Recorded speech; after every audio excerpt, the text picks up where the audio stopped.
Shalom, meus amores, como vocês estão? Sejam bem-vindos de volta ao meu canal, ao nosso cantinho de conversa e de compartilhar experiências que eu tenho aprendido com o Senhor e que eu gostaria que vocês também aprendessem. Bom, essa é a segunda vez que eu gravo esse vídeo. Eu gravei uns 4 dias atrás, mas ficou desfocado. Não sei se eu vou lembrar com riqueza de detalhes tudo que eu tinha falado no outro, mas ainda assim quero passar para vocês algumas coisas que o Senhor falou comigo na semana passada durante o meu devocional. Hoje a gente vai conversar sobre companhias e a influência que elas têm na nossa vida, especialmente na nossa área espiritual. Eu quero ler com vocês Números 11, versículo 4.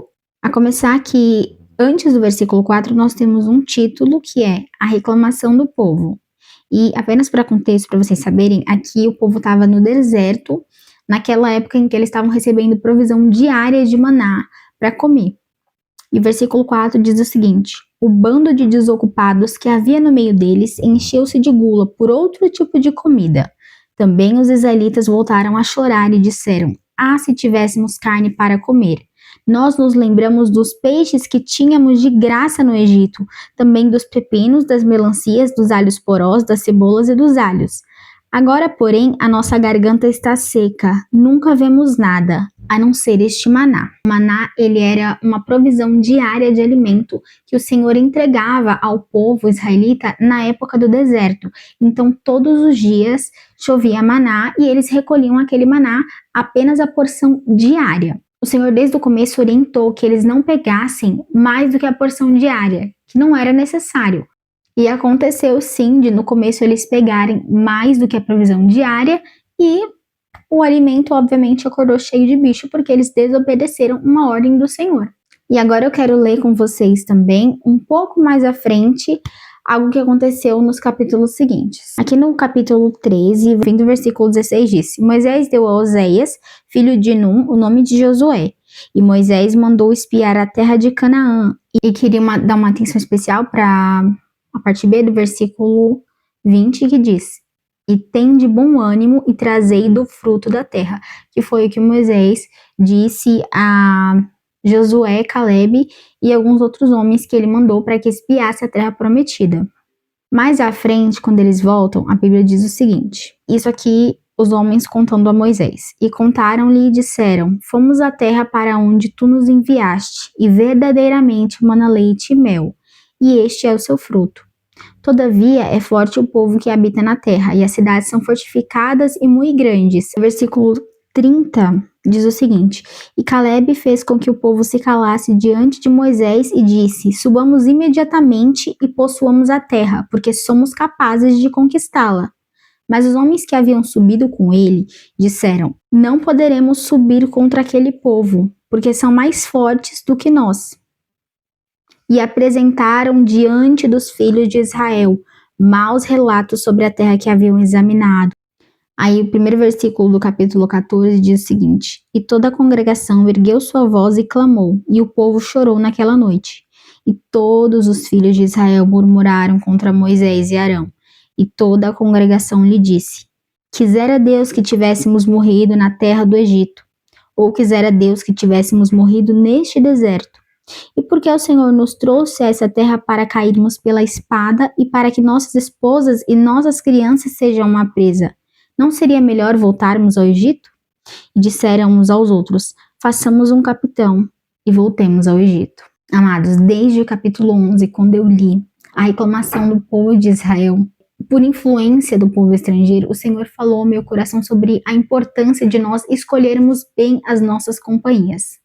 E eu não me refiro somente às pessoas de fora da igreja, as pessoas que não são os nossos irmãos em Cristo, mas as pessoas de dentro também. No capítulo 11, a Bíblia deixa clara que a iniciativa de murmurar, de reclamação, ela não vem do povo de Israel, ela vem do povo estrangeiro, e com isso eles são influenciados.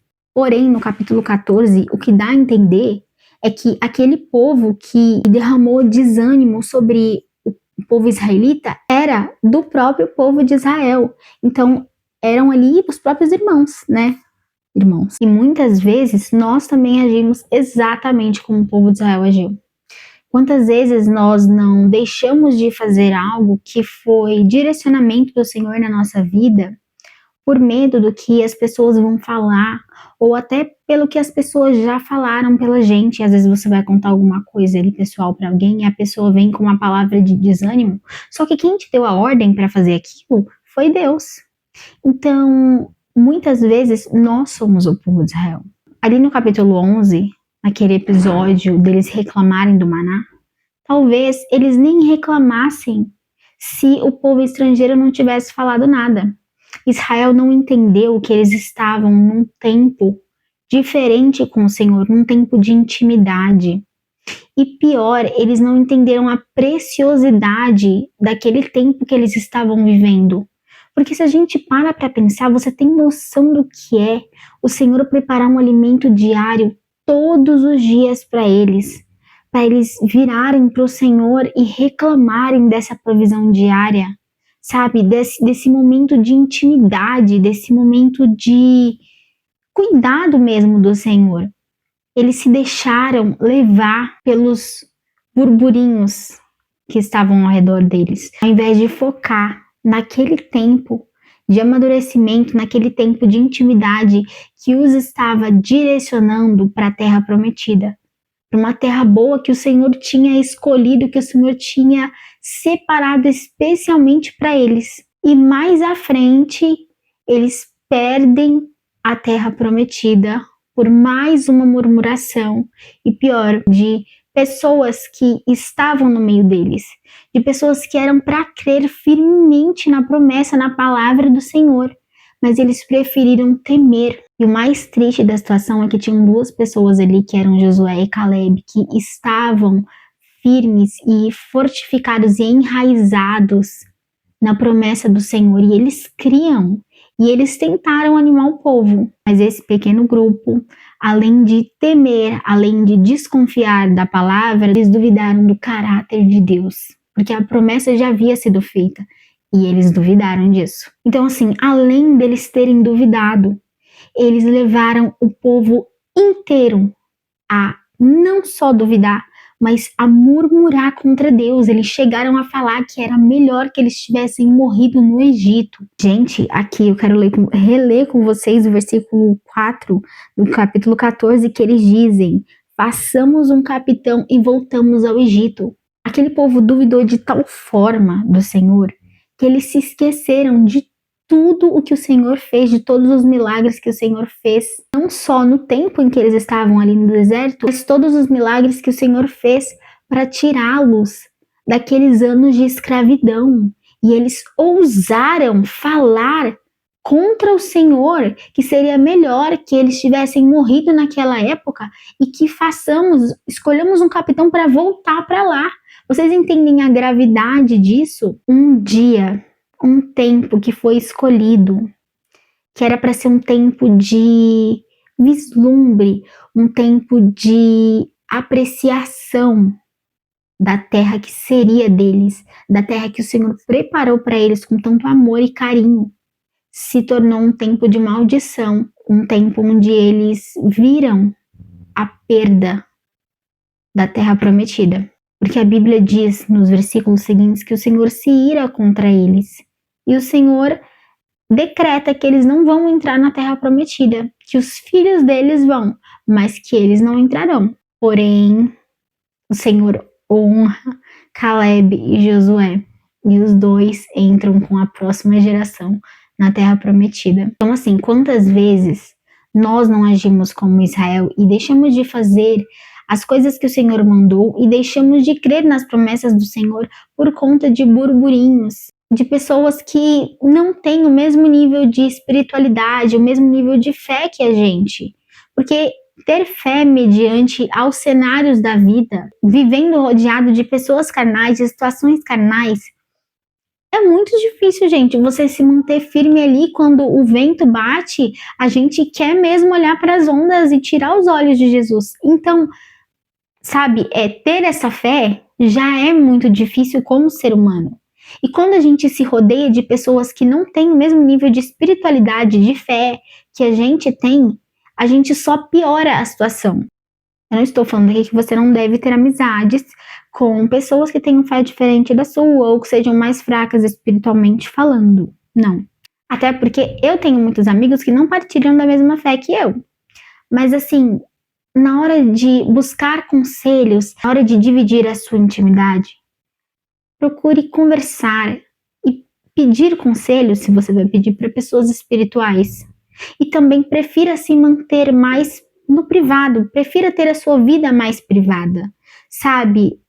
Converse com o seu líder ou a sua mãe, se você for um jovem, se a sua mãe for, né, uma pessoa espiritual, porque eu sei que acontece às vezes os filhos serem mais espirituais que os pais, né? Não, as coisas não têm regras, cada um vive uma realidade diferente, mas procure conversar com pessoas espirituais e procure não se abrir com todo mundo também. Tenha a sua vida mais privada, sabe? Jesus é suficiente ali para você desabafar e conversar. Jesus é amigo, sabe? Jesus que vai caminhar com você e ele sabe o que ele faz na sua vida. Às vezes a gente tem mania de conversar muito sobre as coisas e às vezes a gente acaba até murmurando por conta disso. Às vezes seria melhor que a gente ficasse calado. Eu sei que tem momentos que a gente quer conselhos. Então procure pessoas mais espirituais para você conversar. Procure pessoas sábias para te aconselhar. Ore para que o Senhor te direcione para quem você deve pedir conselho, para quem você deve pedir ajuda. E procure não compartilhar tudo com todo mundo, com muitas pessoas, sabe? Compartilhe ali com uma ou duas as pessoas que você mais confia, que você vê que são mais espirituais. E mais importante, fique firme na promessa do Senhor. Caminhe de acordo com a palavra. Creia que se o Senhor prometeu, Ele vai cumprir. Você precisa fazer a sua parte e deixar que o Senhor faça a dele. Eu sei que é muito difícil. Mantenha seus olhos fixos em Jesus e o seu coração firme e agarrado na promessa que Ele te fez. Caminhe com convicção de que o Senhor não mente e Ele não se arrepende, Ele não volta atrás, então vai se cumprir, mesmo que seja difícil, mesmo que tenha empecilhos. Caminhe com a convicção de que aquilo que o Senhor prometeu, Ele vai te cumprir. Você só precisa seguir exatamente o caminho que Ele está te orientando. E ore, jejue, leia a palavra, e procure estar atento, estar sensível ao que o Espírito Santo tem falado com você, porque é assim que você vai descobrir exatamente os passos que você precisa dar para ir em direção à promessa, para caminhar em direção à promessa. Atualmente a gente vive muito cheio de dopamina, então a gente fica o tempo inteiro com música no celular, com série, a gente vai e volta do trabalho com fone de ouvido, ou então até fazendo coisas edificantes, como por exemplo a leitura, mas a gente ocupa tanto a nossa mente que não sobra espaço, não sobra tempo para Deus falar, porque a gente está o tempo todo com a mente muito cheia.